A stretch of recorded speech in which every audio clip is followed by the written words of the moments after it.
Olá, boa noite a você. Este é o Jornal da Record. Senado reduz imposto sobre remessas para o exterior. Choque de trens na Grécia deixa pelo menos 26 mortos. O Jornal da Record já está no ar. Oferecimento: cartões Bradesco, muito mais benefícios.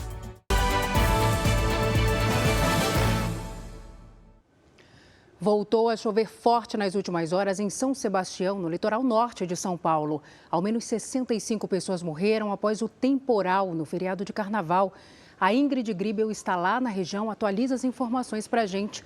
Oi, Ingrid, boa noite. Boa noite, Salce. A chuva deve continuar pelo menos até quinta-feira. A Defesa Civil do Estado emitiu um alerta sobre as fortes chuvas. São previstos 50 milímetros de chuva em forma de pancadas, acompanhadas de raios, vento e granizo em algumas regiões. Nesta terça, mais de 30 bombeiros que procuravam um caseiro desaparecido no bairro Baleia Verde ficaram ilhados depois de novos deslizamentos provocados pelo temporal. O grupo foi resgatado com helicópteros no fim da tarde. E as buscas pelo caseiro Eliseu Alves foram interrompidas temporariamente. As equipes vão reavaliar as condições do solo antes de retomar o trabalho. 7 pessoas continuam internadas no Hospital Regional do Litoral Norte. O estado de saúde delas é estável. Salce. Obrigada, Ingrid. 2 homens foram atingidos por balas perdidas durante um confronto entre policiais e traficantes na comunidade de Manguinhos, na zona norte do Rio de Janeiro. Os detalhes agora com Leonardo Aki. Oi, Léo, boa noite. É isso mesmo, Salce. Boa noite para você, boa noite a todos. Olha, um dos feridos está internado em estado grave num hospital municipal no centro do Rio. Ivan Corrêa dos Santos tem 55 anos. O outro ferido é Benedito da Silva, de 39 anos, que estava num bar que fica numa das principais avenidas da região. Agora, segundo a polícia, o tiroteio começou quando equipes do Batalhão de Operações Especiais, que patrulhavam a comunidade, foram atacadas por homens armados. Os disparos atingiram casas, perfuraram paredes e até uma garrafa de café numa cozinha. Uma mãe que voltava com um filho da escola precisou deitar no chão de uma passarela para tentar se proteger. Veja nas imagens. Abaixa, abaixa, abaixa, abaixa. Abaixa, moça. Abaixa, abaixa. Abaixa isso, fica abaixado, fica abaixado. Abaixa, moça, abaixa. Vem, moça, vem, vem, vem. Vem. Vem, moça. Abaixa, abaixa, abaixa, abaixa, abaixa, abaixa, abaixa. Abaixa. Calma. Bora, bora, bora. Me leva daqui, moça. Deixa eu levar. Ao menos 26 pessoas morreram e 80 ficaram feridas em um acidente com 2 trens na Grécia. Um trem de carga bateu de frente com o outro que transportava centenas de passageiros. Segundo autoridades, mais de 200 já foram resgatados. Após o acidente, 2 vagões chegaram a pegar fogo. O Corpo de Bombeiros mobilizou 17 viaturas que estão no local neste momento em busca de sobreviventes. De volta ao Brasil, a Prefeitura de Betim decretou situação de emergência em saúde pública. A Virgínia Nalon está aqui e explica melhor os motivos. Oi, Virgínia, boa noite. Oi, Salso, boa noite para você. Segundo o documento, a situação saiu do controle no Hospital Público Regional. A unidade bateu recorde de atendimento no início deste ano em relação a períodos anteriores. Em todo o ano de 2018, foram mais de 5 mil. E até agora, em 2023, a unidade já ultrapassou a marca de 6.300 atendimentos. Uma das explicações é o crescimento da população no entorno de Betim, já que a unidade atende pacientes de 13 municípios da região. É para o hospital que são levadas as vítimas de acidentes nas rodovias que cortam o município. Com o decreto, Betim ganha velocidade na aquisição de bens, serviços e insumos de saúde destinados ao enfrentamento da situação de emergência. Salce. Obrigada pelos detalhes, Virgínia. Nesta terça-feira, aconteceu a primeira reunião do Conselho criado para avaliar parcerias entre o poder público e a iniciativa privada do Estado de São Paulo. Os investimentos estimados passam de 180 bilhões de reais.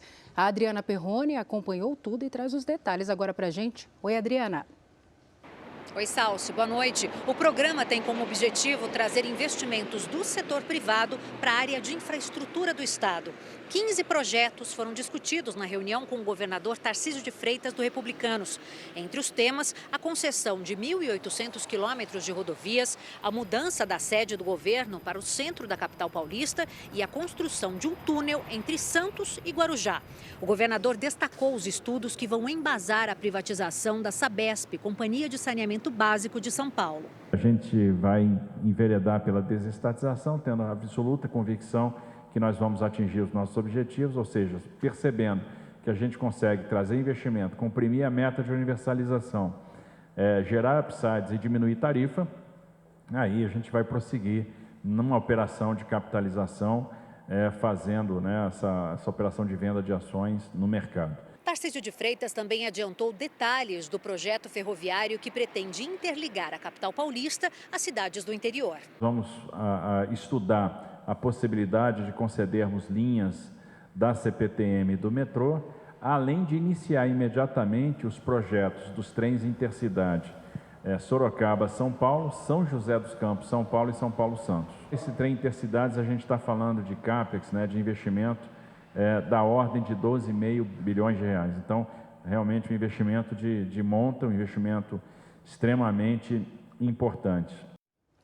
O plenário do Senado aprovou a medida provisória que reduz a alíquota do imposto sobre remessas de até R$20 mil ao exterior. O Matheus Escavazini tem os detalhes direto de Brasília. Oi, Matheus, boa noite. Boa noite para você, Salsi. A intenção é diminuir o custo de operações financeiras internacionais feitas por empresas brasileiras. A medida já tinha sido aprovada pela Câmara dos Deputados sem alterações e agora segue para a publicação.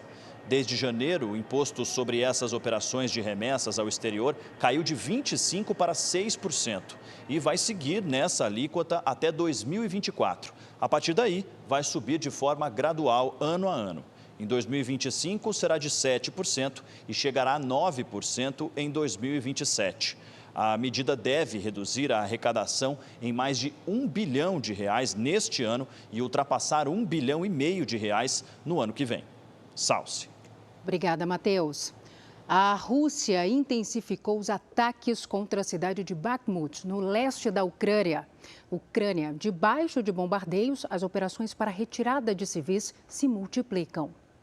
O exército ucraniano descreveu a situação como extremamente tensa na região. Próximo dali, um bombardeio russo danificou um prédio residencial. Por pouco, um casal de idosos não foi atingido. Nesta terça-feira, os países da OTAN concordaram que a Ucrânia se torne membro da aliança a longo prazo. Aqui no Brasil, o comandante do Exército, o general Tomás Paiva, disse que a vitória do presidente Lula foi indesejada pela maioria dos militares.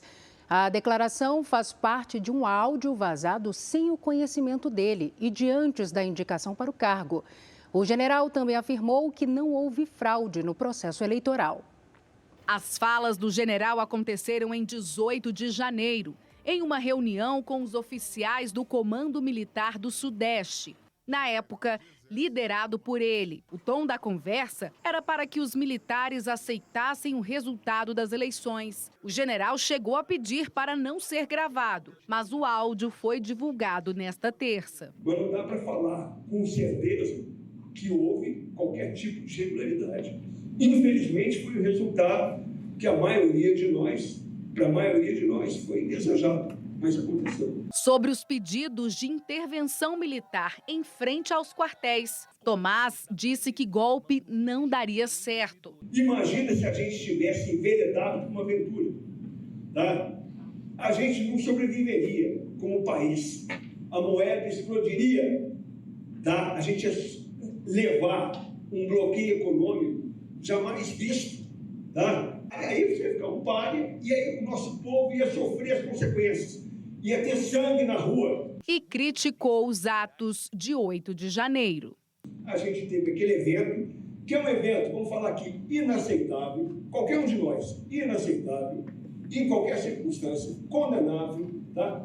Vandalismo, projetou a imagem negativa do Brasil no mundo. Tomás disse ainda que era preciso aceitar o resultado das eleições, porque não havia sinais de irregularidade. E lembrou que as Forças Armadas fiscalizaram o sistema eletrônico e não encontraram falhas.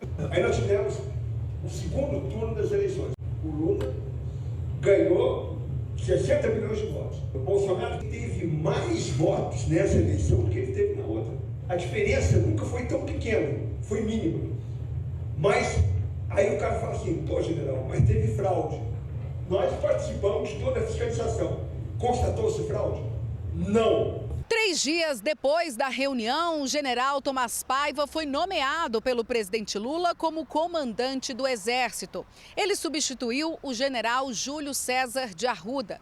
O motivo da troca foi a resistência do antecessor a barrar a promoção de um militar ligado ao ex-presidente Jair Bolsonaro. O Exército e o Palácio do Planalto não comentaram as declarações do comandante Tomás Paiva. Este foi o Jornal da Record. Outras informações na primeira edição do JR 24 horas, às 7 da manhã. Você fica agora com Fala Que Eu Te Escuto. Boa noite para você. Cuide-se. Tchau.